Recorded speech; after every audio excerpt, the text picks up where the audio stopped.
Fede, thank you for being here. I'm really glad I get the chance to ask you a couple of questions about what really goes into a creative leadership role, because it's a conversation that I am starting to have with myself and with people around me.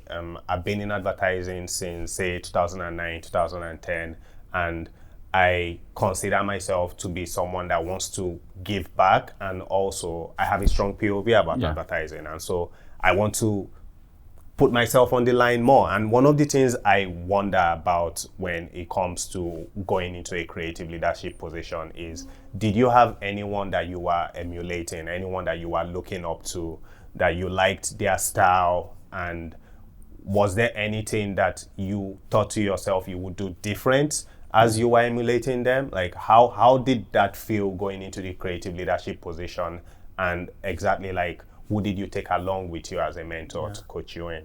It's kind of interesting. I was already laughing when you were asking the question, because to me it was about not doing all the things that I hate that other directors did to me.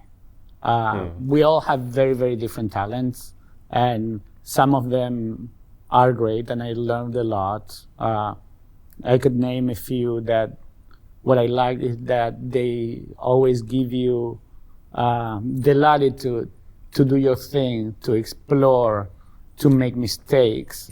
And in the end, they will not tell you this is wrong and I'm gonna fix it for you. They will just sit with you and help you get to that place that you need to get. So to me, those are kind of the best managers and the ones that I learned the most from. But I also learned a lot from all the ones that they weren't good, the ones that I didn't like. And it was, if I ever get to that position, I'm never going to do that to the creative. It feels like those bad experiences you remember more strongly than the good ones. And I always try to do that. Don't do that thing. Don't do that thing. And I think both the good one and the bad ones taught me equally. Yeah, that's super cool. I definitely agree. I feel like you learn how you want to treat people from the people that treat you poorly. Like, one of the things that has been important to me as a Black person in advertising is just taking care of the younger creatives when they hit me up. I always respond, and I try and make it as informal as possible. Like, I try and tell them, yo, like, this is how I did it, but you don't have to do it how I did it. I could also just be spewing. Like, nobody has all the answers in advertising. And so, I vibe with that.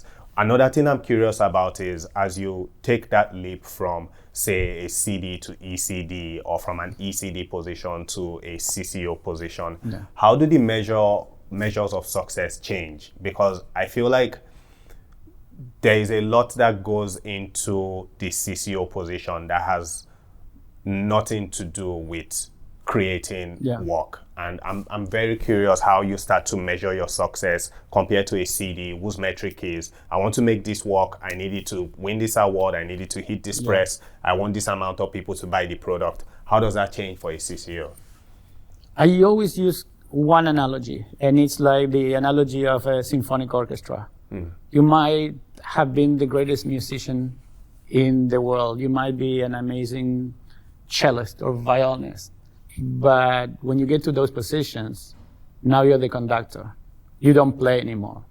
Your job is just make sure that the orchestra play. And I think that's a little bit of the role.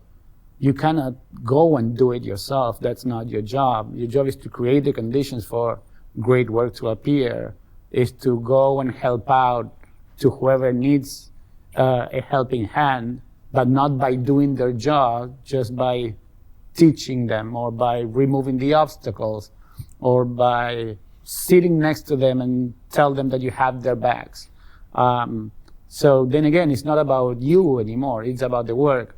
And I feel there's something that people, especially creatives, we have very, very strong egos. And at this point where your ego probably is at the biggest, is the one moment that you need to remove your ego out of the equation. So it's not anymore about my personal wins. It's about you making amazing work. And a byproduct of that, the agency will be an amazing agency, and then my job is done. Yeah, that's super cool. I feel like some of the best creative leaders I've had that I've worked with have been people that kind of just hover around you, helping to guide you as you head towards the goal. Not so much the ones that roll up their sleeves and get in the trenches. Like sometimes I just need to know that you are there, and like the work isn't the problem. It's the support. That's super cool. One last thing that I'm curious about. I like to study the game tapes, and I feel like right now when you look at DNA and Cannes, the two major award shows, no disrespect, New York Festival, they have been awarding very specifically purpose-driven work. In 2019 or 2020, the 5 or 6 Black Pencil winners were all for purpose-driven. Yeah. And I remember talking to my boss then about it, like, yo, like, one of the things I think agencies need to do more is to master or to build that purpose-driven muscle. We need to start to look at things with a different scope. And I'm curious how you see that. Have you found yourself leaning towards purpose-driven work? And we see agencies doing that. Or have you found yourself pulling back? Or what do you think is the balance? No, I think it's very interesting. This is my POV, right? We do advertising for big brands. These brands are for profit. They're not non-profit. They're for profit. They're trying to sell more. They're trying to make more money. And part of our job is to promote their products and promote these brands. The thing is, brands right now, they cannot be deaf to the conversation that is happening out there. They cannot just talk about my products and I hope they listen and buy, because most of the people don't really care.